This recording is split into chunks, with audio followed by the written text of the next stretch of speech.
Hello, मैं शाहनवाज आपका इस लेक्चर में स्वागत करता हूं। मैं कंटिन्यू कर रहा हूं chapter work energy and power and in this part 10 lecture आज मैं डिस्कस करूंगा conservation of mechanical energy and work energy theorem के बारे में। ऑब्वियसली प्रीवियस लेक्चर जो पार्ट 9 लेक्चर था हमारा, उसमें भी हमने कंजर्वेशन ऑफ मैकेनिकल एनर्जी के बारे में बात की और उससे रिलेटेड एक बहुत ही इंपॉर्टेंट एग्जाम्पल के थ्रू उसे समझा हमने कि जब एक किसी पर्टिकुलर बॉल को हम किसी पर्टिकुलर हाइट से ड्रॉप करते हैं तो किस तरह से उसकी मैकेनिकल एनर्जी काइनेटिक एनर्जी में कन्वर्ट होती है। ठीक है। और फिर हमने एक स्पेसिफिक डेरिवेशन से, एक स्पेसिफिक एग्जांपल से, एक स्पेसिफिक कैलकुलेशन से ये देखा कि हर पॉइंट पर उस पर्टिकुलर बॉल की या किसी भी बॉडी की मैकेनिकल एनर्जी हमेशा कांस्टेंट रहती है। और मैकेनिकल एनर्जी के बारे में हमने बात की थी कि it is basically the combination of potential energy and kinetic energy. It means हमने ये देखा कि हर पर्टिकुलर पॉइंट पर पोटेंशियल एनर्जी और काइनेटिक एनर्जी का समेशन हमेशा कांस्टेंट होता है, जिसे हम मैकेनिकल एनर्जी के नाम से जानते हैं। तो इस लेक्चर में भी हम डिस्कस करने वाले हैं कंजर्वेशन ऑफ मैकेनिकल एनर्जी के बारे में ही। ऑब्वियसली इस लेक्चर में हम एक और केस स्टडी करेंगे या फिर एक और इम्पॉर्टेंट एग्जाम्पल से कंजर्वेशन ऑफ मैकेनिकल एनर्जी के बारे में डिस्कस करेंगे और इसे प्रूव करेंगे कि मैकेनिकल एनर्जी हमेशा कंजर्व रहती है। इसके लिए आज हम एग्जाम्पल जो कंसिडर कर रहे हैं वो है एक सिंपल पेंडुलम का। Yes, case of a simple pendulum. अब पेंडुलम क्या होता है?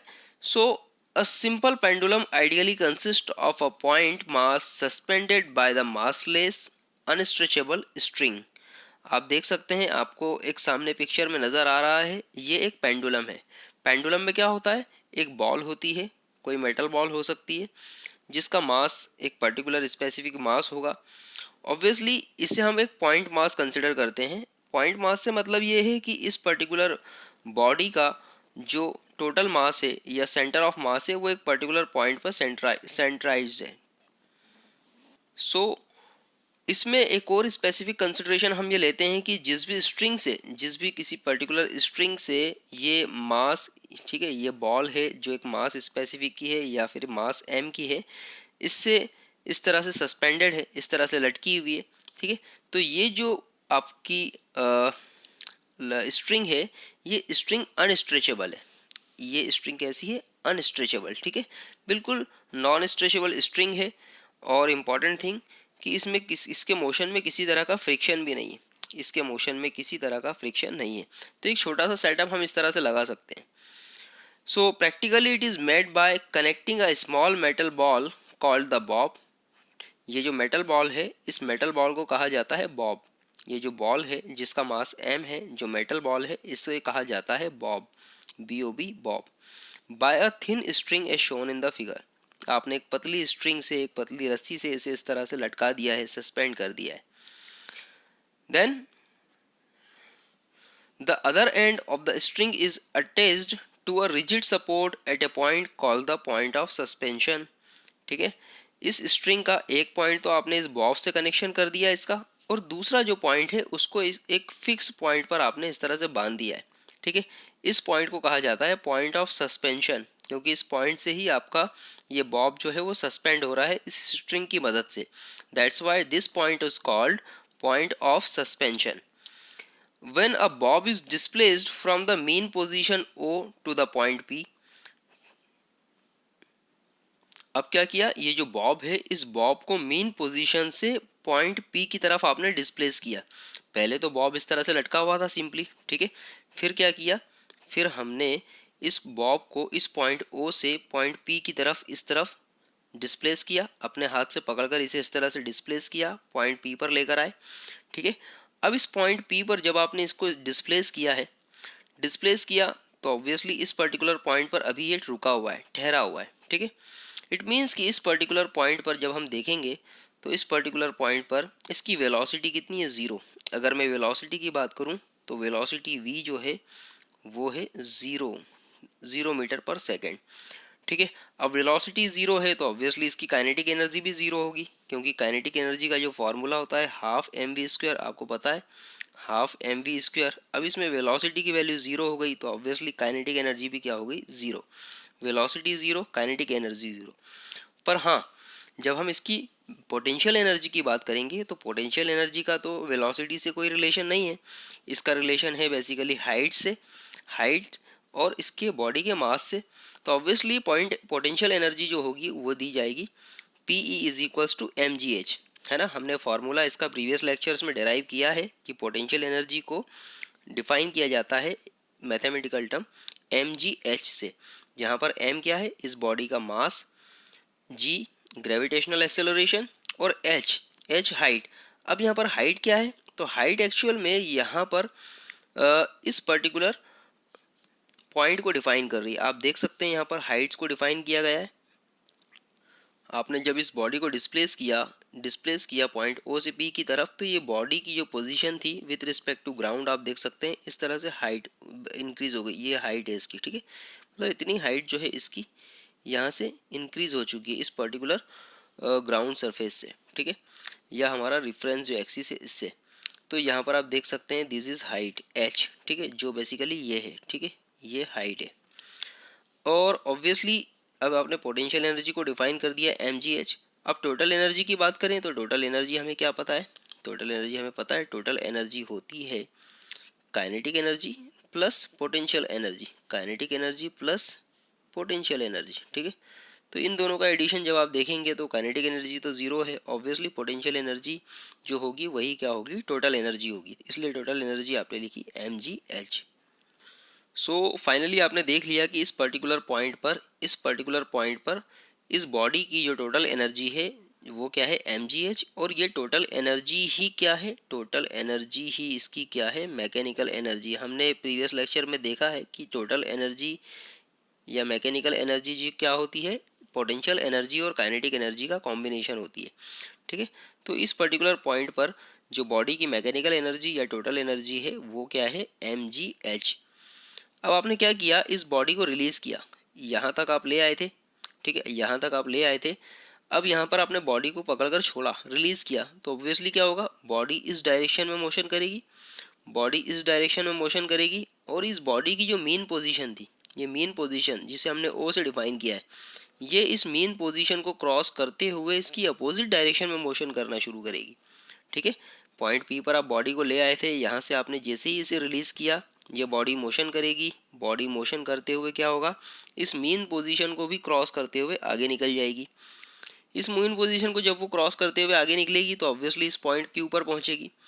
पॉइंट क्यू पर जैसे ही पहुंचेगी, ये पॉइंट क्यू क्या है, इसकी एक्सट्रीम पोजीशन, ये पॉइंट कहलाता है एक्सट्रीम पोजीशन, और ऑब्वियसली ये पॉइंट पी जो था ये भी क्या कहलाएगा, extreme position. So when the bob is displaced from the mean position O to the point P is called the extreme position and released, ठीक है। आप पॉइंट P पर बॉब को लेकर आए, आपने रिलीज किया, इस पॉइंट P को आपने क्या कहा, extreme position. We observe that the bob moves along the path PO, है ना, बॉब क्या हुआ, moves along the path PO, crosses the O and moves towards left along the path OQ, ठीक है।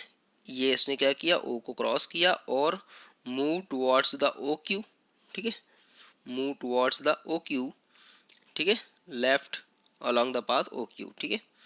So it stops momentarily at the Q is called the extreme position. Extreme position पर जब ये पहुंचेगा, ठीक है, तो इसने क्या किया, यहाँ पर ये आकर स्टॉप हो गया, मोमेंटरीली थोड़ी देर के लिए स्टॉप होगा, रुक जाएगा, और फिर क्या करेगा, अपोजिट मोशन फिर एक बार करेगा, फिर एक बार क्या करेगा, ये यहाँ से अपोजिट मोशन करना शुरू करेगा, यहाँ तक आएगा, इस मीन पोजीशन को क्रॉस करेगा और फिर अगेन एक्सट्रीम पोजीशन पी तक जाएगा, और फिर यहाँ आकर फिर से रुकेगा, फिर से मोमेंटरीली स्टॉप होगा, मोमेंटरीली स्टॉप होने के बाद क्या होगा, फिर से यहाँ से अपोजिट डायरेक्शन में मोशन करेगा, और ये प्रोसेस जो है वो चलती रहेगी, ये प्रोसेस इसकी चलती रहेगी। कब तक, ये डिपेंड करेगा इसके सराउंडिंग इन्वायरमेंट के फ्रिक्शन पर। अगर सराउंडिंग इन्वायरमेंट का कोई फ्रिक्शन नहीं है तो ऐसा ऑब्वियसली ये जो मोशन है ये इन्फिनिटली चलता रहेगा।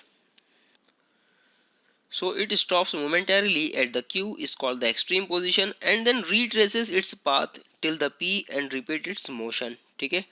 If the resistive forces are absent, the bob will remain oscillating between P and Q, ठीक है। अगर resistive force जो है वो क्या हो, बिल्कुल ज़ीरो हो तो ये जो मोशन है ये इस तरह से चलता रहेगा, ये मोशन इस तरह से चलता रहेगा इन्फिनिटली। अब ये मोशन जो होगा बेसिकली क्या है, एक तरह का फिक्स मोशन है। आप देख सकते हैं पॉइंट पी की पोजीशन फिक्स है, इसे पॉइंट पी से आगे जाना नहीं है, वापस रिट्रेस का होकर पॉइंट क्यू तक जाना है, इससे आगे जाना नहीं। इट मीन्स हम ऐसा कह सकते हैं कि ये बॉब जो है वो ऑस्किलेट हो रहा है पॉइंट पी और क्यू के बीच में। पॉइंट पी एंड क्यू के बीच में क्या हो रहा है, ऑस्किलेट हो रहा है, ऑस्किलेट हो रहा है। अब यहाँ पर हम थोड़ा सा अगर मैकेनिकल एनर्जी के बारे में बात करें, हम क्योंकि हम डिस्कस कर रहे हैं कंजर्वेशन ऑफ मैकेनिकल एनर्जी, तो मैकेनिकल एनर्जी के बारे में हम बात करेंगे। तो इस पॉइंट पी पर तो आपने मैकेनिकल एनर्जी कैलकुलेट कर ली थी, वो कितनी थी, obviously T E is equals to M G H. इस पॉइंट क्यू की अगर मैं बात करूँ तो यहाँ पर भी वेलोसिटी की वैल्यू तो ज़ीरो हो जाएगी, क्योंकि यहाँ आकर बॉब जो है वो रुक जाएगा, फिर वापस अपोजिट डायरेक्शन में मोशन शुरू करेगा, इसलिए यहाँ पर वेलोसिटी की वैल्यू क्या हो गई, ज़ीरो। ऑब्वियसली काइनेटिक एनर्जी भी क्या होगी, ज़ीरो, क्योंकि हम देख चुके हैं kinetic energy is given by half M V square, और यहाँ पर वेलोसिटी वी क्या है, ज़ीरो, इसलिए काइनेटिक एनर्जी भी ज़ीरो होगी। अब पोटेंशियल एनर्जी की बात करें तो ऑब्वियसली पोटेंशियल एनर्जी भी क्या होगी, एम जी एच, ठीक है, क्योंकि यहाँ पर बॉडी का मास है, इसकी हाइट है, इस पर्टिकुलर पॉइंट पर आने के बाद भी इसकी एक स्पेसिफिक हाइट होगी, आप देख सकते हैं ये इसकी हाइट होगी, ठीक है, इसलिए यहाँ पर इसकी पोटेंशियल एनर्जी क्या होगी, एम जी एच। तो ऑब्वियसली पोटेंशियल एनर्जी और काइनेटिक एनर्जी का जो कॉम्बिनेशन होगा वो कहलाएगी टोटल एनर्जी, और यहाँ पर टोटल एनर्जी आप देख सकते हैं ये भी कितनी है, एम जी एच, ठीक है। तो आप देख सकते हैं point P and point Q दोनों पर पोटेंशियल एनर्जी और काइनेटिक एनर्जी का जो समेशन है, जिसे हम मैकेनिकल एनर्जी बोल रहे हैं या फिर टोटल एनर्जी बोल रहे हैं, वो क्या है, एग्जैक्टली सेम। अब इसके अलावा जो इसकी मेन पोजीशन है, मेन पोजीशन पर भी अगर हम थोड़ा सा देखें तो मेन पोजीशन पर क्योंकि बॉडी जो है इस समय पूरी तरह से ऑस्किलेशन में होगी या मोशन में होगी, तो यहाँ पर बॉडी की एक वेलोसिटी होगी, और ये वेलोसिटी कितनी होगी, ये वेलोसिटी इस वक्त क्या होगी, मैक्सिमम, क्योंकि क्या होगा बॉडी पी से रिलीज हुई, ओ तक गई, और फिर इसके बाद धीरे धीरे स्लो होना शुरू हो जाएगी और क्यू पर आकर ज़ीरो हो जाएगी इसकी वेलोसिटी। यहाँ से जब वापस रिट्रेस मोशन ये करेगी तो ऑब्वियसली यहाँ से धीरे धीरे इसकी वेलोसिटी इंक्रीज होगी, मेन पोजीशन पर इसकी वेलोसिटी मैक्सिमम होगी, फिर अपोजिट डायरेक्शन में इसकी वेलोसिटी धीरे धीरे कम होगी और पी पर जाकर ज़ीरो हो जाएगी। इट मीन्स कि इस पॉइंट ओ पर इसकी वेलोसिटी क्या होगी, मैक्सिमम होगी इस मेन पोजीशन पर। अब मैक्सिमम वेलोसिटी कितनी होगी, तो V square is equals to twice of G H. तो देखिए इसे हम कैलकुलेट कर सकते हैं बड़ी आसानी से। यहाँ पर ऑब्वियसली अगर मैं फार्मूला मोशन का जो फार्मूला है हमारा V square minus U square is equal to twice of A S, इस फार्मूले से अगर हम कैलकुलेट करना चाहें तो आप देख सकते हैं यहाँ पर इनिशियल वेलोसिटी क्या है, ज़ीरो। इनिशियल वेलोसिटी क्योंकि पॉइंट पी और पॉइंट क्यू, अगर हम motion from the P to O की बात कर रहे हैं, motion from the P to O, तो आप देख सकते हैं यहाँ पर पॉइंट पी पर तो इसकी वेलोसिटी ज़ीरो है, ठीक है, इसलिए इसकी इनिशियल वेलोसिटी क्या होगी, ज़ीरो, ठीक है। तो इनिशियल वेलोसिटी ज़ीरो हो गई इसकी, ऑब्वियसली वेलोसिटी, फाइनल वेलोसिटी हमें कैलकुलेट करना है, मतलब मीन पोजीशन ऊपर फाइनल वेलोसिटी हमें कैलकुलेट करनी है। एसेलरेशन जो होगा वो ग्रेविटेशनल एसेलरेशन जी होगा, और यहाँ पर जो एस होगा वो क्या होगा, हाइट होगी, ठीक है। इसकी जो हाइट है, जिस पर्टिकुलर हाइट पर अभी ये मौजूद है जहाँ से मोशन कर रहा है, ठीक है, तो ऑब्वियसली ये क्या होगा, एच होगा, क्योंकि आप देख सकते हैं यहाँ पर इस मोशन को ध्यान से कि इस बॉडी ने जो मोशन किया, बॉडी जब पी से ओ की तरफ आई तो आप देख सकते हैं इसकी हाइट धीरे धीरे रिड्यूस हुई, इसकी हाइट धीरे धीरे रिड्यूस हुई, यहाँ आकर हाइट इसकी ज़ीरो हो गई, फिर यहाँ से धीरे धीरे हाइट इंक्रीज होगी। इट मीन्स कि इस बॉडी ने मोशन जो किया इस हाइट एच के लिए किया है।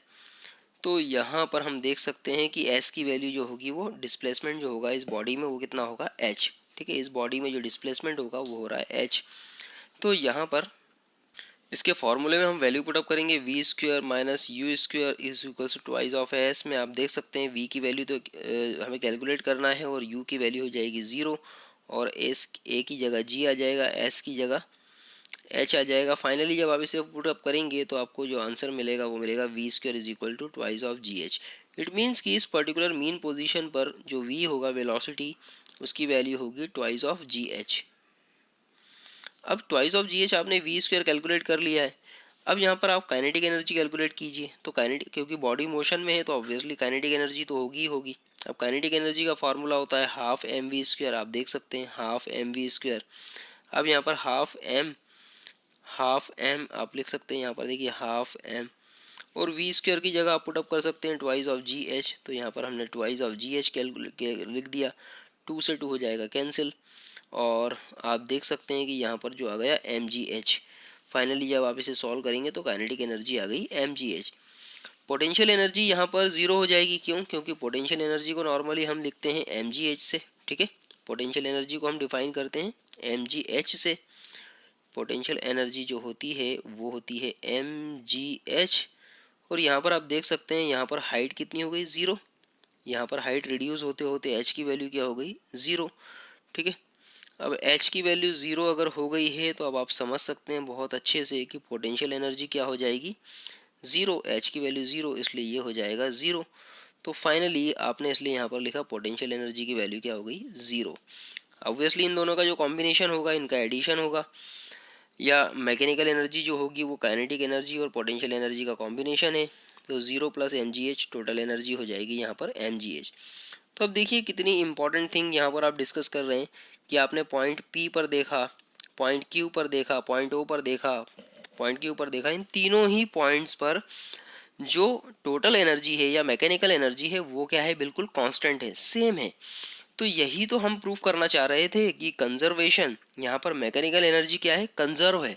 अगर कोई बॉडी मोशन कर रही है, अगर कोई बॉडी मोशन कर रही है तो उसकी मैकेनिकल एनर्जी हमेशा क्या रहेगी, कंजर्व रहेगी। यहाँ पर सिर्फ और सिर्फ अगर आप देखें तो एनर्जी का ट्रांसफॉर्मेशन हो रहा है। अगर पॉइंट पी की बात करूँ तो यहाँ पर पोटेंशियल एनर्जी थी, काइनेटिक एनर्जी ज़ीरो थी। यहाँ पर पॉइंट ओ की बात करूँ तो यहाँ पर पोटेंशियल एनर्जी ज़ीरो हो गई और काइनेटिक एनर्जी मैक्सिमम हो गई। मतलब जो पॉइंट पी से ओ के बीच में जब बॉडी आई, पॉइंट पी से ओ की तरफ बॉडी आई, तो इसकी सारी की सारी जो पोटेंशियल एनर्जी थी वो किस में कन्वर्ट हो गई, काइनेटिक एनर्जी में कन्वर्ट हो गई, ठीक है। अब एक और इम्पॉर्टेंट थिंग आप यहाँ पर देखिए कि पॉइंट ओ पर क्या हुआ, पॉइंट पी की सारी पोटेंशियल एनर्जी पॉइंट ओ पर काइनेटिक एनर्जी में कन्वर्ट हो गई। और फिर जैसे ही बॉडी ओ से पी क्यू की तरफ जाने लगी तो यहाँ पर भी आप देख सकते हैं कि पॉइंट ओ क्यू पर क्या हुआ, काइनेटिक एनर्जी ज़ीरो हो गई और पोटेंशियल एनर्जी मैक्सिमम हो गई। इट मीन्स कि यहाँ पर फिर से आप देख सकते हैं, यहाँ पर ऑरेंज कलर के बाहर से आपको नज़र आ रहा है कि यहाँ पर इस पर्टिकुलर पॉइंट क्यू पर ये सारी की सारी काइनेटिक एनर्जी, जो पॉइंट ओ पर जो काइनेटिक एनर्जी थी वो सारी की सारी काइनेटिक एनर्जी फिर से पोटेंशियल एनर्जी पे कन्वर्ट हो गई।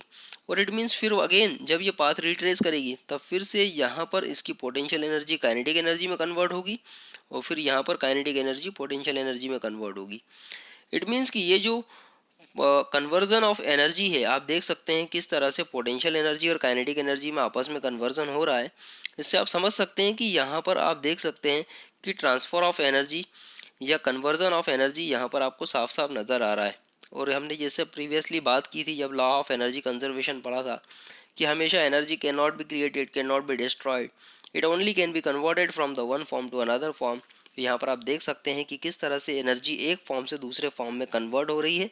और सबसे खास बात कि जब कोई बॉडी मोशन कर रही होती है तो उसकी मैकेनिकल एनर्जी हमेशा क्या होती है, कंजर्व होती है। अब चलिए एक और इम्पॉर्टेंट थिंग हम देखते हैं, एक और टर्मिनोलॉजी या एक important theorem, work energy theorem. Work energy theorem, work energy theorem relates the work done to change the energy precisely, ठीक है।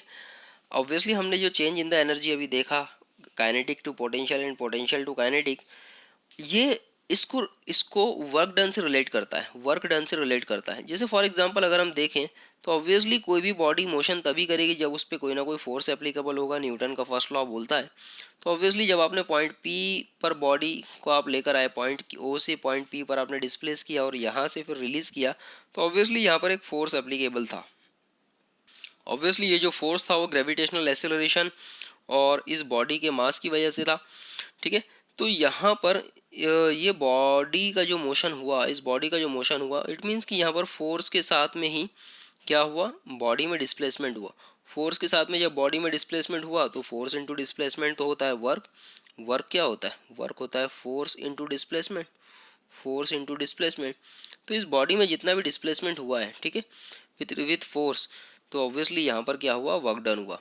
और इस वर्क डन के दौरान ही क्या हो रहा था, एनर्जी कन्वर्जन भी हो रहा था। इस वर्क डन के दौरान ही क्या हो रहा था, एनर्जी कन्वर्जन भी हो रहा था। तो यहाँ पर हम देख सकते हैं according to work energy theorem the total work done on the body results in its change in the kinetic energy, ठीक है। बॉडी में जो भी वर्क डन हुआ, आप देख सकते हैं वर्क डन था जब आपने फोर्स अप्लाई किया और ऑब्वियसली उसके रिस्पेक्ट में डिस्प्लेसमेंट हुआ, तो ये सारा की सारा जो रिजल्ट करेगा इसकी change in the kinetic energy में। आप देख सकते हैं पोटेंशियल एनर्जी से काइनेटिक एनर्जी और काइनेटिक एनर्जी से पोटेंशियल एनर्जी में चेंज हो रहा था। तो हम बोल सकते हैं कि basically work done is basically defined by the change in the kinetic energy, ठीक है। और यही होता है वर्क एनर्जी थ्योरम, और काफ़ी इंपॉर्टेंट थ्योरम होता है ये। इसके अलावा एक और बात करते हैं हम, एक और इम्पोर्टेंट टर्मिनोलॉजी देखते हैं, वो होती है इफ़िशियंसी, ठीक है। ऑब्वियसली हमने इतनी सारी इलेक्ट्रिकल अप्लाइंसेस के बारे में बात की और इतनी सारी अप्लाइंसेस के बारे में बात की कि कोई भी पर्टिकुलर डिवाइस जो है वो अपना जब आउटपुट देती है, ठीक है, ऑब्वियसली उस आउटपुट को तभी जनरेट कर पाती है जब उसे कोई ना कोई इनपुट मिलता है। ऑब्वियसली हमने जब एनर्जी ट्रांसफॉर्मेशन देखा तब हमने काफ़ी सारे एग्जांपल्स देखे, या हमने जो प्रीवियस लेक्चर में बात की थी जब एनर्जी ट्रांसफॉर्मेशन की चैप्टर नंबर 8 में या पार्ट 8 में, सॉरी, तब उस दौरान हमने देखा था कि एनर्जी का जो ट्रांसफॉर्मेशन होता है या फिर एनर्जी का जो कन्वर्जन होता है, उसमें एनर्जी एक फॉर्म से दूसरे फॉर्म में कन्वर्ट होती है। और कोई भी हमारी डिवाइस है वो डिवाइस हमेशा एक फॉर्म को इनपुट में लेती है और दूसरे फॉर्म की एनर्जी को हमें आउटपुट में देती है। जैसे फॉर एग्जांपल हमने बात की थी फ़ैन की, तो फ़ैन बेसिकली क्या करता है, इलेक्ट्रिकल एनर्जी लेता है और रिस्पेक्ट में हमें क्या देता है, फाइनली हमें जो है वो वाइंड एनर्जी प्रोवाइड करता है। अगर मैं इलेक्ट्रिकल हीटर की बात करूं तो इलेक्ट्रिकल हीटर क्या करेगा, electrical energy as a input लेगा और हमें आउटपुट में हीट एनर्जी या थर्मल एनर्जी हमें फाइनली आउटपुट में देगा। तो देखिए इंपॉर्टेंट थिंग ये होती है कि कोई भी डिवाइस, अगर हम बात कर रहे हैं कि energy can not be created, can not be destroyed, it only can be converted from the one form to another form. तो अगर कोई पर्टिकुलर डिवाइस है जो एनर्जी का कन्वर्जन कर रही है, तो ये एनर्जी का कन्वर्जन पूरी पूरी तरह से कर पा रही है जो हमारी डिजायर्ड एनर्जी है। ऑब्वियसली ध्यान रखिए डिजायर्ड एनर्जी। जैसे अगर मैं प्रैक्टिकली बात कर रहा हूँ हीटर की, तो हीटर के लिए हमारा डिजायर्ड आउटपुट एनर्जी क्या है, हीट, हमें हीट चाहिए उससे, ठीक है। तो ऑब्वियसली क्या हमें हीटर आउटपुट में हीट एनर्जी पूरी पूरी तरह से कन्वर्ट करके दे रहा है जितना हमने उसे electrical energy as a input में दी हुई है। तो इसी चीज़ का कैलकुलेशन होता है, इसी पैरामीटर का कैलकुलेशन होता है इफ़िशियंसी। तो ऑब्वियसली किसी भी डिवाइस की इफ़िशियंसी जो है उसकी क्वालिटी को डिफाइन करती है कि क्या ये अपने पैमाने पर खरी उतर रही है, क्या ये डिवाइस जिसके लिए इसे रखा गया है, जिसका ये काम है, ये इस काम को प्रॉपर वे में कर पा रही है, ठीक है। तो इसको कैलकुलेट करने के लिए यूज़ करते हैं हम parameter efficiency. So, in a device, we supply a particular form of energy as a input and we want a particular form of energy as a output. ठीक है। For example, in an electrical heater, we supply electrical energy and want heat energy. ठीक है, ये electrical energy है, आप apply कर रहे हैं इस हीटर पर और इस हीटर के रिस्पेक्ट में आपको क्या मिल रहा है, फाइनली हीट एनर्जी यहाँ पर मिल रही है, ठीक है। So sum of the electrical energy is not converted into the heat energy, ठीक है। हो सकता है कुछ एनर्जी जो इलेक्ट्रिकल एनर्जी जो है वो हीट एनर्जी में कन्वर्ट नहीं हो रही हो। इसके बजाय क्या होता है, some energy gets converted into the light energy, इससे हमें कुछ लाइट भी मिल रहा हो, ठीक है। तो कुछ एनर्जी जो होगी वो लाइट एनर्जी में कन्वर्ट हो जाएगी। So the percentage of electrical energy converted into the heat energy is called the efficiency of the electrical heater, ठीक है। तो अगर हम परसेंटेज कैलकुलेट करें कि हमने इतना इलेक्ट्रिकल एनर्जी दिया था इसको, इसके रिस्पेक्ट में कितने परसेंट इलेक्ट्रिकल एनर्जी जो है वो हीट एनर्जी में कन्वर्ट हो रही है, ठीक है। तो इनपुट एनर्जी जो आपने आपने क्या दिया, इलेक्ट्रिकल एनर्जी, और आउटपुट एनर्जी जो है मिली आपको हीट एनर्जी। तो इतना इनपुट अगर आपने इलेक्ट्रिकल एनर्जी का दिया है, इसके रिस्पेक्ट में कितना परसेंटेज जो है इलेक्ट्रिकल एनर्जी हीट एनर्जी में कन्वर्ट हुई और कितना परसेंटेज जो है वो लाइट एनर्जी में कन्वर्ट हुई। तो ऑब्वियसली इसी पैरामीटर को आप कैलकुलेट करेंगे एफिशिएंसी से। तो एफिशिएंसी क्या होता है, हमेशा output energy divided by input energy. ये आउटपुट एनर्जी एक्चुअल में डिजायर्ड आउटपुट एनर्जी है, ठीक है, क्योंकि डिजायर्ड आउटपुट एनर्जी हमारी क्या है, हीट। तो हीट हमें कितनी मिल रही है with respect to applied electrical energy. So obviously इसे हम आउटपुट पावर और इनपुट पावर से भी कैलकुलेट कर पाते हैं। सो आई होप कि आपको आज का लेक्चर समझ में आया होगा। काफ़ी आसान सा लेक्चर था लेकिन काफ़ी इंपॉर्टेंट था, डेफिनेटली इंटरेस्टिंग भी था। तो अगर आपको इसमें किसी तरह का कोई डाउट है तो I will say to you watch this lecture at least 2 to 3 times, और अगर आपको कोई डाउट आता है then you can comment to me, surely I will respond very quickly. Thank you, thanks for watching. और आपने अगर अभी तक इस चैनल को सब्सक्राइब नहीं किया तो प्लीज़ आपको जो सामने फेस आइकॉन दिख रहा है इस पर क्लिक कीजिए और इस चैनल को सब्सक्राइब ज़रूर कीजिए। Thank you, thanks again.